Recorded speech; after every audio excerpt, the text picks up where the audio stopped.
তুমি ঢাকা থেকে মারে এক নজরে দেখতে আসলা না, এমন অনেক বাবা আছে ওই একেবারে ঘরের মধ্যে পড়ে আছি, কিন্তু বাবার খবর তুমি নিলা না। একটা কথা মনে রাখবেন, মা বাবার দোয়া যদি থাকে তুমি আর বান্দা থাকবা না, আপনাকে আমাকে আমার আল্লাহর বন্ধু বানায়া নিবে। এই বিশ্বাস আমাদের আছে না নাই? এই জন্য আমার যুবক ভাইরা আজকে যখন আসার পরে বাগাবাড়ির আরো আগে সিএনজি পাম্প ওই সিএনজি পাম্পের মধ্যে যখন আমি ছিলাম 9টা বাজে না, অনেকগুলা গাড়ির লাইন ধরে দাঁড়িয়ে আছে। এখন মনে মনে ভাবলাম একটু ভিতরে ঢুকবো, এই মুহূর্তে গ্যাসটা নিতে না পারলে বিপদে পড়ে যেতে পারি। যখন আমরা পাম্পের মধ্যে ঢুকাইলাম, এবার পাম্পের মালিক সহকারে যারা আছেন ওই সমস্ত মানুষগুলো দেখা পাগলের মতো এসে কুলাকুলি করে ছবি তুললো। ইন্দিমিন টাইমে আমাকে এভাবে জড়াইয়া ধরার পরে লাস্টে কি কই জানেননি? কই সিরিয়াল নাই, কোনো সিরিয়াল নাই, সবার আগে টাইম হওয়ার আগে আমাকে গ্যাসটা দিল। কিন্তু ওই মুহূর্তে সিএনজিওয়ালা কতজন আইসা বলতেছে, হুজুর আমাদের কথা ওয়াজের মধ্যে কেউ কয় না, আমরা সিএনজিওয়ালা দিকে মানুষ আমাদেরকে তুচ্ছ তাচ্ছিল্য করে। আমাকে তখন বললো, হুজুর আমাদেরকে একটু স্মরণ কইলেন। আমি এই কারবালার মাঠে আমি সিএনজিওয়ালা, রিক্সাওয়ালা, অটোওয়ালা, ভ্যানওয়ালা তাদের জন্য আমি দোয়া করে দিয়ে যা। আমি সেখানে বলে আসছি, আমি এখনো বলি, কেউ সিএনজি চালা, কেউ প্রাইভেট কার চালা, কেউ ট্রাক চালা, কেউ বাস চালা, কেউ প্লেন চালা, কেউ স্টিমার চালা, কেউ কিংবা স্পিড বোট চালা, কেউ ওয়াজ করে, কেউ চাকরি করে। আমাদের পরিচয় আমাদের পদবি নয়, আমাদের পরিচয় হলো আমরা মানুষ হিসাবে মানুষকে ভালোবাসা, ইমানদার। কথা বলেন ঠিক কিনা? এই জন্য কাউরে তুচ্ছ তাচ্ছিল্য করবেন না।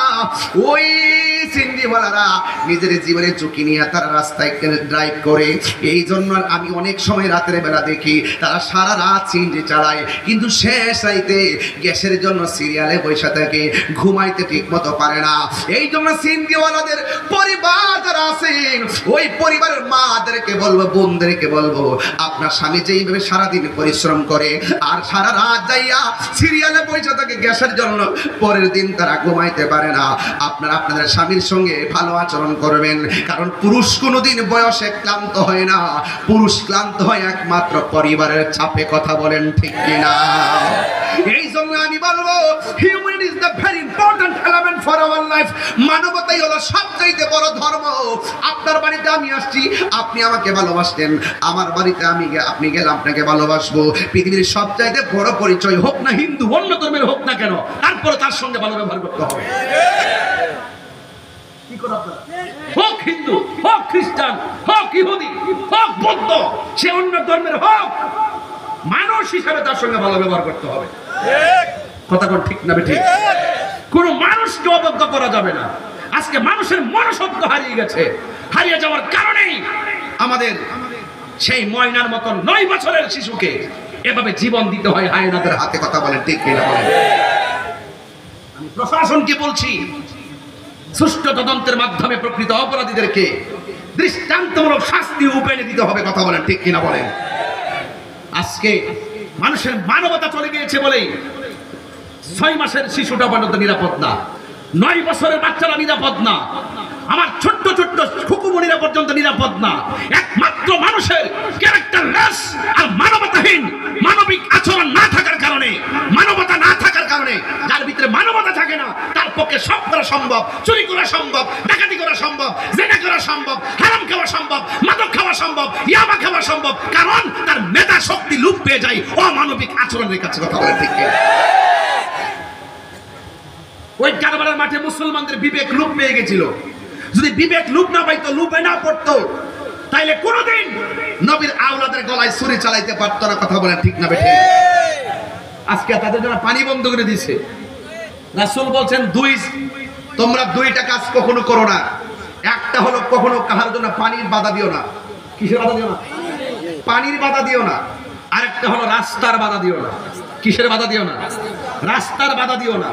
আজকে আমরা আধিপত্য, জায়গা জমি দখলদারি, তাণ্ডব লীলা। আমার বাড়ির উপর দিয়ে তোর বাড়ির পানি যাইতে পারবে না, তোমার বাড়ির পানি আমার বাড়িতে ঢুকলো কেন? আরে আশ্চর্য, তুমি কি বললা? অথচ মহান রব আসমান থেকে তোমার বাড়িতে ঢল নামাইতেছে, পারলে বাধা দাও। তুচ্ছ ঘটনাকে কেন্দ্র করে খুন খারাপি বেড়ে যাচ্ছে, কথা বলে ঠিক না বেটে? এই জন্য অহাবকাল কষ্ট হচ্ছে আপনাদের। আমি কিন্তু কিছু আনুষঙ্গিক কথা বলছি আপনাদের শিক্ষার জন্য। আপনারা এখানে এত রাত্র ওয়াজ শুনবেন, রাত্র 11:30 বেজে গেছে, আপনারা ওয়াজ শুনবেন, আমার ওয়াজ শুনবেন আপনারা আমার, কিন্তু দেখা গেল বাড়িতে যাই আপনার মা বাপের সঙ্গে আপনি কথা বলছেন ও 12:30। হ্যাঁ, কি কষ্ট হচ্ছে আপনাদের?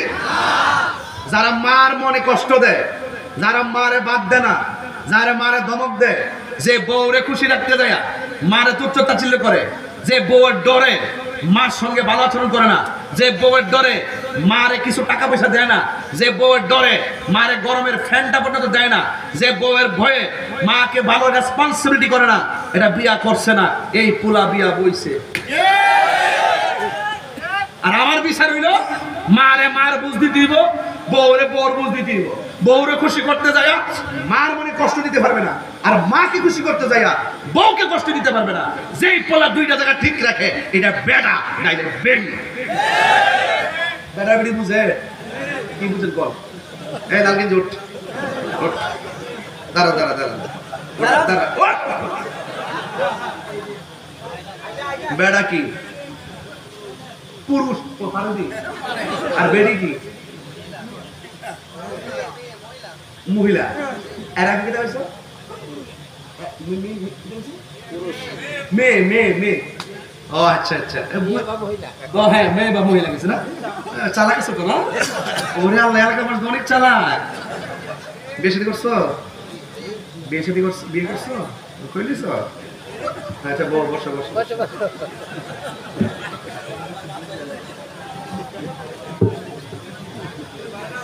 চালাক আছে, চালাক আছে। হ্যাঁ, অনেক চাল না, মানে বোঝা গেছে একটু ব্যবসা আছে। ঠিক আছে। আচ্ছা আচ্ছা, আপনারা 12:30টার উপরে বাজে নাকি? আসছে কার সামনে? আমার সামনে বসছে, মারহাবা কর। আমার সামনে আছে, আমার প্রশাসন আছে, আমার কোনো চিন্তা নেই। আমি না প্রশাসন বান্ধব মানুষ, এটা সবাই জানে। আমি তাদের জন্য অনেক দোয়া করি, মারহাবা জোরে গো। আমি যে রাত্রে ঘোরাফেরা করি, প্রশাসনটা আমি রাস্তা দেখি। যারা এসিবিসি ঘুমাই থাকে তারা প্রশাসন কি জিনিস বুঝে না। এরা সারা রাত্র রাস্তায় পাহারা দেয় আপনার নিরাপত্তার জন্য, কথা কোন ঠিক না বেড়ে? আর আপনি এদেরকে ভুল বুঝেন, ভুল বুঝবেন না, সহযোগিতা করবেন।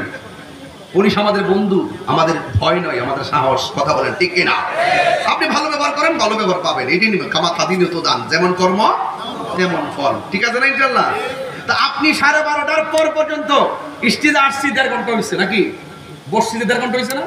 1.5 ঘন্টা যদি হয়ে থাকে, আপনি বলেন তো এতক্ষণ ওয়াজ করলাম, বলতে পারবেন যে একটা কথা অপ্রয়োজনীয় বলছি?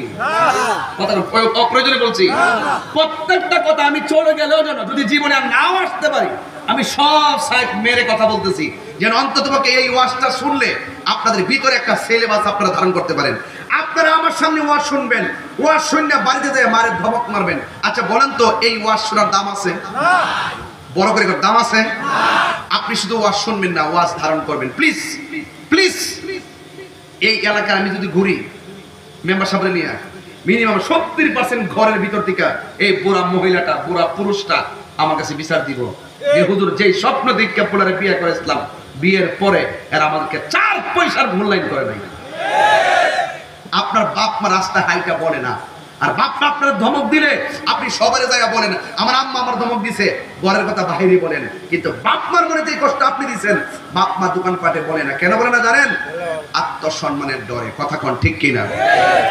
আপনি বলতে পারবেন আপনার বাপের, আপনি জীবনে 20,000 টাকা নগদ দিয়া বলছেন যে আব্বা এই 20,000 টাকা আপনার, আপনি খরচ করবেন। মানে কোটি কোটি টাকা আপনার আছে, ঠিক আছে, আপনি 20,000 টাকা বাপের হাতে দিয়া বলছেন যে আব্বা আপনার 20,000 টাকা দিলাম, আপনি আনুষঙ্গিক খরচ করেন, দেন না। কেন দেন না জানেন? আপনার মনে হয় বাবা হয়তো কিছু বলবে না, কিন্তু বউরে না দিয়া দিক কেন? কি দাঁড়াইছো? কত স্বর্ণ দেওয়ার ফরক কি দাঁড়াইছো? ডরা ডরা।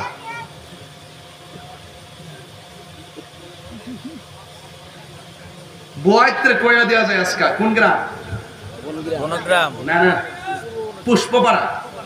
আর বনগ্রাম আছে পুষ্পপাড়া, নামটা সুন্দর তো, পুষ্পপাড়া। আমার মাদেরকে বলে, ওই যে যারা বিয়ে হয়েছে বউদেরকে বলে যায়, কই গো তুমি যদি তোমার শাশুড়ি যদি সম্মান না করো, তুমি যদি তোমার শাশুড়ির যদি আল্লাহর কসম করে বলে দিয়া যায়, তুমি যদি তোমার শাশুড়ির হাতের আঙ্গুল দেখাও, তোমার ছেলের বউ যেদিন আসবে তোমাকে পায়ের আঙ্গুল দেখাবে। কথা বলেন ঠিক কিনা?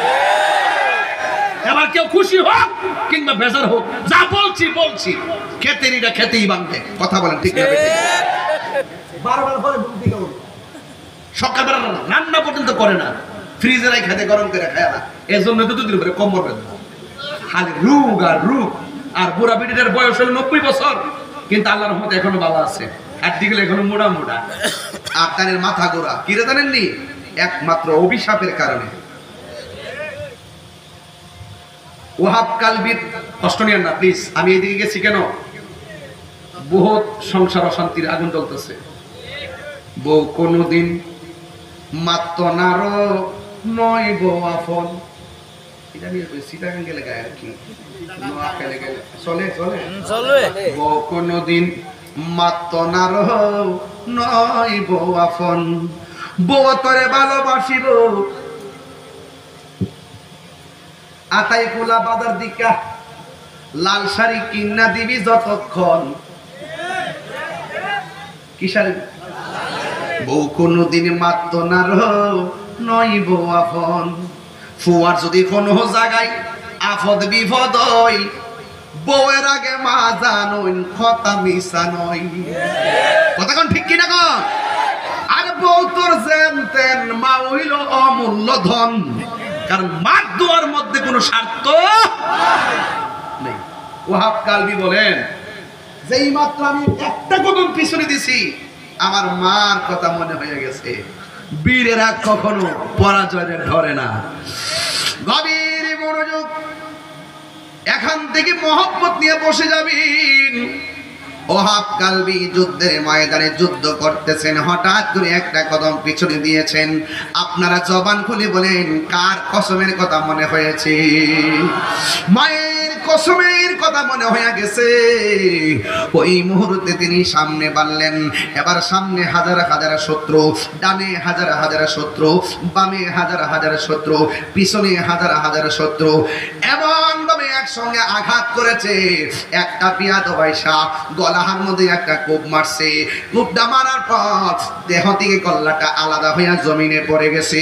চিৎকার মেরে কন্যা আল্লাহু আকবার। যেই মাত্র কল্লাটা কেটে গেল, আমি যেইভাবে টিস্যুটা হাতের মধ্যে নিয়েছি, এমন ভাবে চুলের মধ্যে দইরা বিয়াদবের দলেরা কল্লাটা নিয়ে ওয়াহাব কালবির মার কাছে গেছেন। মায়ের কাছে যাইয়া বলে, মা তুমি কেমন অপয়া মা, নির্লজ্জ মা, বেহায়া মা, তুমি সন্তানটারে দুধের কসম দিয়ে একমাত্র সন্তানটাকে মায়ের খাওয়াইছো। শুধুমাত্র মায়ের খাও না, দুনিয়ার থেকে বিদায় করে দিছো। নেহ না তোমার সন্তানের কল্লাটা তোমার হাতে নাও। আপনারা জবান খুলে বলেন, গোলাম রাব্বানি ভাই যদি সিরাজগঞ্জ উল্লাপাড়া যাওয়ার পর হঠাৎ করে অ্যাক্সিডেন্টে মাথা যদি কেটে যায়, অথবা আমি পাবনাতে এসেছি, আমার কাটা কল্লা যদি আমার মা দুঃখিনী দেখে, আমার মা কি হাসবে না কাঁদবে?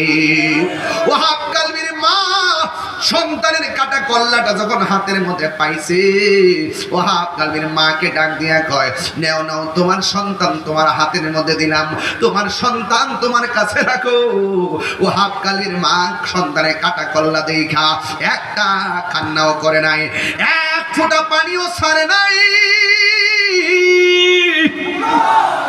ওয়াহাব কালবির মা মুচকি মুচকি হাসে। এবার ওয়াহাব কালবির মাকে জিজ্ঞেস করা হয়, তোমার সন্তানরে তুমি দুধের কসম দিয়া মায়ের খাওয়াইলা, দুধের কসম দিয়া দুনিয়া থেকে বিদায় করাইলা, এখন তোমার সন্তানের কাটা করলো তোমার হাতের মধ্যে দিলাম, তুমি কেন মুচকি মুচকি হাসতেছো? এবার ওয়াহাব কালবির মা বলে, আমি যখন দেখলাম আমার সন্তানের কাটা কল্লা আমার হাতের মধ্যে দিল, আমি তখন তাকাইয়া দেখলাম আমার সন্তানের বডিটা যদিও না, কাটা কল্লার জবান থেকে কোরআন তেলাওয়াতের আওয়াজ শোনা যাইতেছে। ওয়ালা তাহসাবান্নাল্লাযীনা কুতিলু ফি সাবিলিল্লাহি আমওয়াতা বাল আহইয়াউন ইনদা রাব্বিহিম ইউরযাকুন।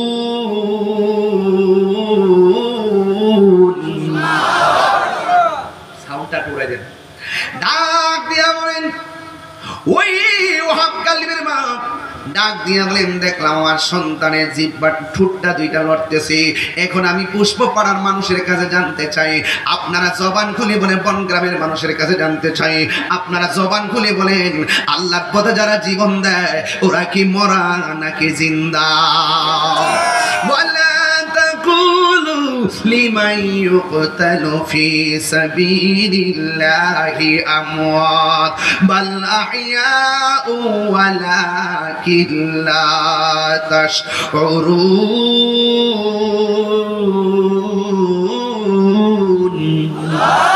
আল্লাহ পথে যারা জীবন দেয় এরা মরা নয়, এরা হলো জিন্দা। শুধুমাত্র জিন্দা নয়, স্বয়ং আল্লাহর পক্ষ থেকে জান্নাতি খাবার তারা কবরে খাইতেছি। বন্ধুরে আমার, ও পুষ্পবালার বাবা পায়ের মধ্যে হাত দিয়ে বলে যায়, পাপনার বাবা যারা সৈন্য যান। এবার আল্লাহর হাবিবের মহব্বতে, আহলে বাইতের মহব্বতে এই মহিলাটা ডাক দিয়া কি কই জানেননি? কই আমার সন্তান কাটা কল্লা কাটা দেখলো, আমার সন্তান এখনো জিন্দা আছে, আমার আল্লাহ শহীদের জিম্মাদারিত্ব নিয়েছেন। এবার ডাক দিয়া বলে, তোমার সন্তানকে তুমি কবর দাও, কল্লাটারে দাফন করে রাখো। এবার মহিলাটা কয়, না না, আমার সন্তানটারে আমি আল্লাহর পথে দান করে দিয়েছি, দান করা জিনিস ফেরত নেওয়া জায়েজ নাই। এবার বলে, তোমার সন্তানটারে স্মৃতি রেখা দাও। এবার মুস্কি মুস্কি হাসতেছে। ওই মুনাফিকরা বলতেছেন, ও ওহাব কালবির মা, ও মা, সন্তানের কাটা কল্লা দেইকা মা কান্দে, তুমি কেন হাসো? ওহাব কালবির মা বলেন, আমি একটু আগে ছিলাম ওহাব কালবির মা, আর আমার সন্তানে হকের জন্য জীবন দিয়েছে। আমার মতো সৌভাগ্যবতী আর কে আছে? আমি এখন আল্লাহর দফতরে শহীদের মা হইয়া গেছি। আর জোরে জোরে কন্যা আল্লাহু আকবার। মহরমের 10 তারিখে, এই 10ই মহরম না, একটু কর না, মহরমের 10 তারিখে কি ঘটিল রবানা,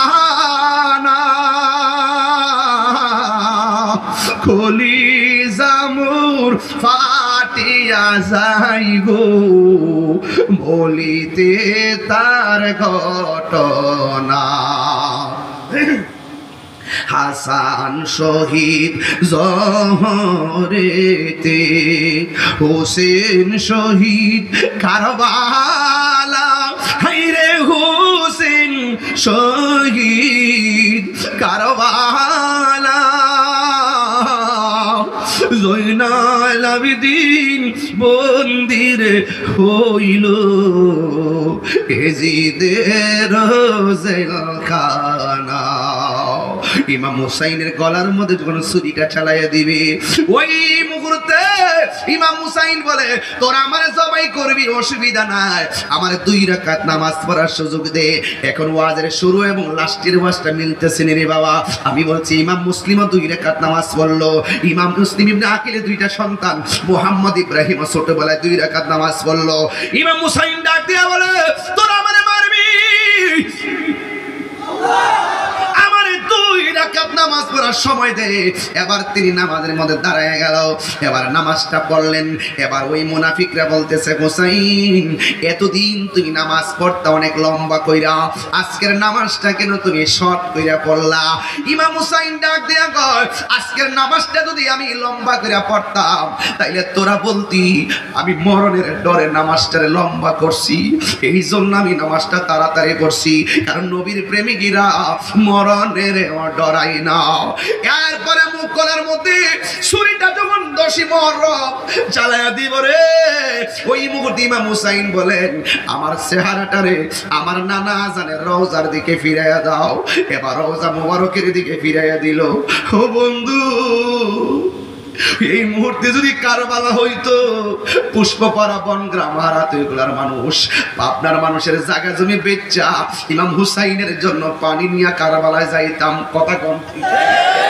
এই তথ্য প্রযুক্তির যুগে যদি বাংলাদেশের মানুষ খাবার লইয়া যদি ফিলিস্তিন যাইতে পারে, তাইলে নিঃসন্দেহে আমরা এই প্রজন্মে যদি কারবালা হইতো, আমরা সবাই দৌড়াইয়া ইমাম আলী মুকামের মুখের মধ্যে বাংলার পানি ঢাইলা দিতাম। রাজি আছি না? না এই যুবক কি ভাষায় ওয়াজ বুঝাইতাম, আমার কলিজাটা এখন ফাইটটা যাইতাছে রে। কামটা করলে কি যেই গলার মধ্যে আরে খানায় কাবার হাজি কে আসো, খানায় কাবার হাজি কে আছেন? পাথর চুমা দিবার লাগে কি করে মানুষ? জানডা পাই কইরা ফেলা। কই কেন কইরা মধ্যে আমার নবী চুমা দিছে। ওমর রাদিয়াল্লাহু তাআলা আনহু বলে, এ পাথর, আমি জানি তুমি কেবলমাত্র একটা পাথর, তবে আমার নবী যদি তোমার চুমা না দিত, আমি উমর তুমি পাথরের চুমা দিতাম না। নবী একবার পাথরের চুমা দিছে, কিয়ামত পর্যন্ত এই পাথরের চুমা দিবার লাগে মানুষ পাগল হইয়া যায়। অথচ ইমাম হুসাইনের গলার মধ্যে একবার না, দুইবার না, তিনবার না, শত শতবার নবী চুমা দিল। তোরা ওই গলার মধ্যে চুমা না দিয়া হুসাইনের গলায় কেমনে রে ছুরিটা চালাইলি? কি জবাব দিবি নবীর দরবারে জানি না। কেমন করে ছিলেন নবী সোনার মাদিনা, জানি না কেমন করে ছিলেন নবী সোনার মাদিনায়, যে সময় এজিদের দল হুসাইনের গলে তলোয়ার চালায়, যে সময় এজিদের দল হুসাইনের গলে তলোয়ার চালায়, যে মাতাই হাত বুলিয়ে ঘুম পাড়াতেন আম্মা ফাতেমা,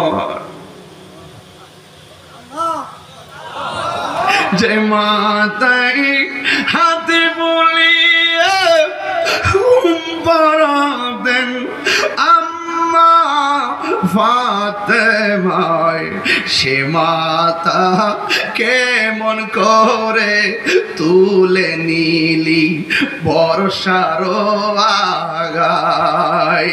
জুরি জুরি কি আল্লাহু আকবার বলা যাবে না রে? ও আব্বুরে, উম্মে সালমা বলে আমি মুহররমের 10 তারিখে এই শব্দটা দেখে শুধু ওয়াজটা তুললাম। মুহররমের মাস আর পাই কি পাই না জানি না, এই জন্য আমি 10 মুহররমের কথাগুলো তুললাম। উম্মে সালমা বলে আমি রাতের বেলা স্বপ্নে দেখলাম আমার নবী আমার স্বপ্নে আমার ঘরের মধ্যে আসছে। আমি আমার জিগায়, উম্মে সালমা তোমার কাছে আমি একটা বোতল মাটি দিয়া গেছিলাম, বোতলের ভিতরে কিছু মাটি দিয়া বইলা গেছিলাম, যেই দিন এই মাটিগুলা লাল হয়ে যাবে সেই দিন আমার কলিজার টুকরা হুসাইনকে তারা শহীদ করে ফেলবে। উম্মে সালমা গো, আমি আসছি তোমার কাছে, মাটিগুলোর কি অবস্থা? উম্মে সালমা বলে নবী গো, মাটির খবর নেমে পড়ে। আগে বলেন না আপনার দাড়ি মুবারকে কেন বালু দেখা যায়, আগে বলেন না আপনার মাথার চুল মুবারকে কেন বালু দেখা যায়, আপনি বলেন না আপনার বডি মুবারকে কেন বালু মুবারক দেখা যায়। আমার নবী কই উম্মে সালমা তুমি বোতলের মাটির খবর নেওয়া আগে এবার উম্মে সালমা কই নবী গো, বোতলের খবর নিমো পরে আপনাকে এমন কেন দেখাইতেছি? স্বপ্নে দেখার পর উম্মে সালমা কয় আমি নবীরে জিগাইলাম, এ আপনার গায়ের মধ্যে কেন মাটি দেখা যায়, দাড়ি মুবারকে কেন মাটি দেখা যায়? ও আমার আপনার বাবারা, কেন আমরা নবী নবী করি, নবীর জন্য কেন এত দেওয়ানা? আমার নবী আপনার নবী বলেন উম্মে সালমা আমার দাড়ি মুবারকে কেন বালু দেখা যায় জানোনি? আমার চুল মুবারকে কেন মাটি দেখা যায় জানোনি? আমার বদন মুবারকে কেন মাটি দেখা যায় জানোনি? ডাক দিয়ে বলি মুসলমান, আমার নাতি কলিজার টুকরা হুসাইনকে যখন মাটির মধ্যে শুয়াইয়া দিয়েছে, আকাশ থেকে বৃষ্টি ঝরতেছে। এটা বৃষ্টির পানি না, রক্তের ধুরা ঝরতেছে, পাথরের নিচে থেকে রক্ত উঠতেছে। আমার নাতি হুসাইন রে যখন কারবালায় গলার মধ্যে ছুরিটা চালাইয়া দিছে গো, আমি তখন আমার নাতি যখন আমার নানা গো কইয়া ডাকটা দিছে, আমি আর মদিনায় থাকতে পারি না। আমার নাতি রে আমি কারবালার ময়দানে যাইয়া আমি যে বুকের মধ্যে জড়াইয়া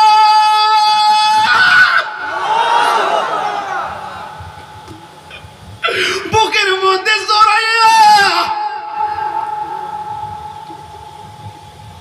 সেই হুসাইন জান্নাতের যুবকদের সর্দার, সেই হুসাইনের মায়ের নাম ফাতেমা, সেই হুসাইনের বাবার নাম মৌলা আলী, সেই হুসাইনের নানার নাম রহমাতুল লিল আলামিন, যখন আমার নাতির গলার মধ্যে ছুরিটা জ্বালাইয়া দিছে গো, আমি আর মদিনায় থাকতে পারি নাই। কারবালার ময়দানে যাইয়া আমার নাতির বুকের মধ্যে জড়াইয়া আমি যে কারবালার ময়দানে গড়াগড়ি মারছি গো, কারবালার দুলহা বালি আমার দাড়ির মধ্যে লাইগা রইছে। এ আওয়াজে মানি না, জোরে কন্যা ইয়া হুসাইন, আরো বড় করে কন্যা ইয়া হুসাইন। আকাশে কান্দে বাতাসে কান্দে, কান্দে দরিয়ার পানি,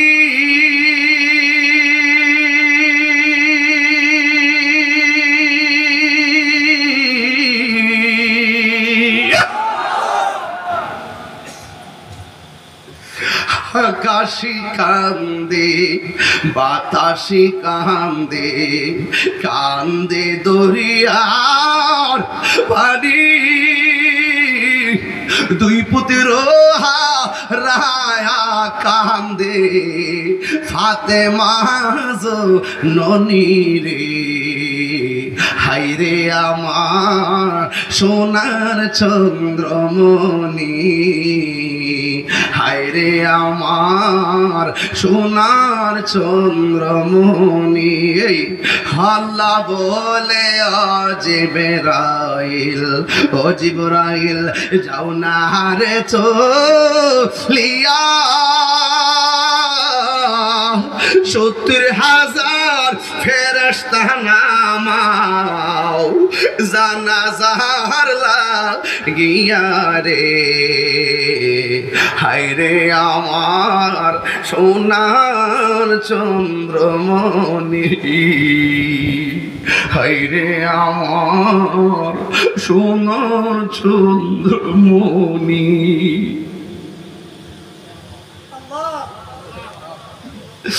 হুসাইন